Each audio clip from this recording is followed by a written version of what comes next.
নমস্কার বন্ধুরা, আজ আমি তোমাদের সামনে নিয়ে এসেছি এই প্রচণ্ড গরমে ঝিঙে আর আলু দিয়ে পোনা মাছের ঝোল। ভীষণ পাতলা বানিয়েছি এই ঝোলটা, অবশ্যই তোমাদের ভালো লাগবে। এই জন্য আমি নিয়েছি একটা চারা পোনাটাকে আমি নুন আর হলুদ মাখিয়ে ম্যারিনেট করে রেখেছি।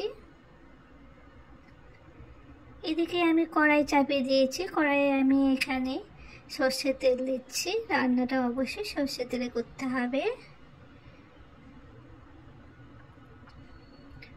এখানে আমার নুন হলুদ মাখিয়ে রাখা মাছগুলো আমি এবার গরম সর্ষের তেলের মধ্যে দিয়ে দিচ্ছি। মাছটা আমার দুটো সাইড ভাজা হয়ে গেছে।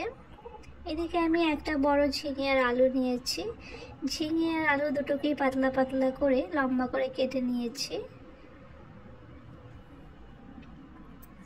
এদিকে আমার মাছ ভাজা হয়ে গেছে। মাছটাকে আমি তুলে এক সাইডে রেখে দিচ্ছি।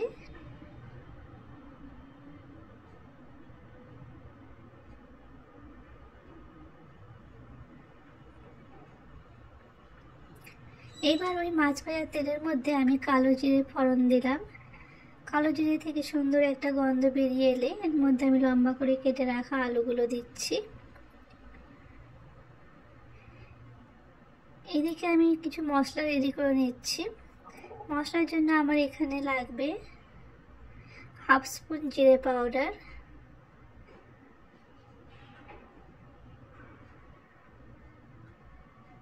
1 টেবিলস্পুন ধনিয়া পাউডার, ধনে পাউডার, হাফ স্পুন এখানে লঙ্কা গুঁড়ো দিলাম, আর হলুদ অল্প,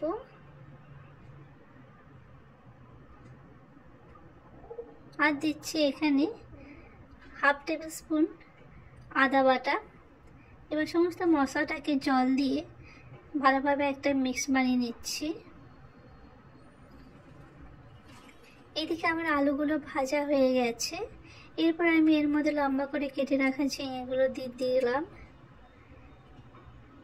ঝিঙেগুলো দিয়ে ভালোভাবে নাড়াচাড়া করে ভেজে নেব। এরপর আমি যে মশলাটা বানিয়ে রেখেছিলাম সেটা এখন আমি ওটার মধ্যে দিলাম, ঝিঙে আর আলুর মধ্যে দিয়ে এবারে আমি মশলাটাকে কষিয়ে নেব। এরপর আমি এর মধ্যে দিলাম স্বাদ মতন লবণ, আর এখানে দিচ্ছি 1/3 স্পুন সুগার।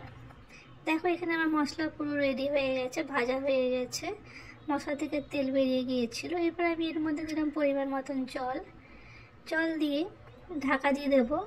আলু আর ঝিঙেটাকে সিদ্ধ হতে দেব। আলু আর ঝিঙে এখানে আমার সিদ্ধ হয়ে গেছে। এরপর আমি ভেজে রাখা পোনা মাছগুলো দিলাম। পোনা মাছটাকে দিয়ে অল্প কিছুক্ষণ ফুটিয়ে নামিয়ে নেব। তাহলেই আমার রেডি হয়ে যাবে ঝিঙে আলু দিয়ে পাতলা পোনা মাছের ঝোল।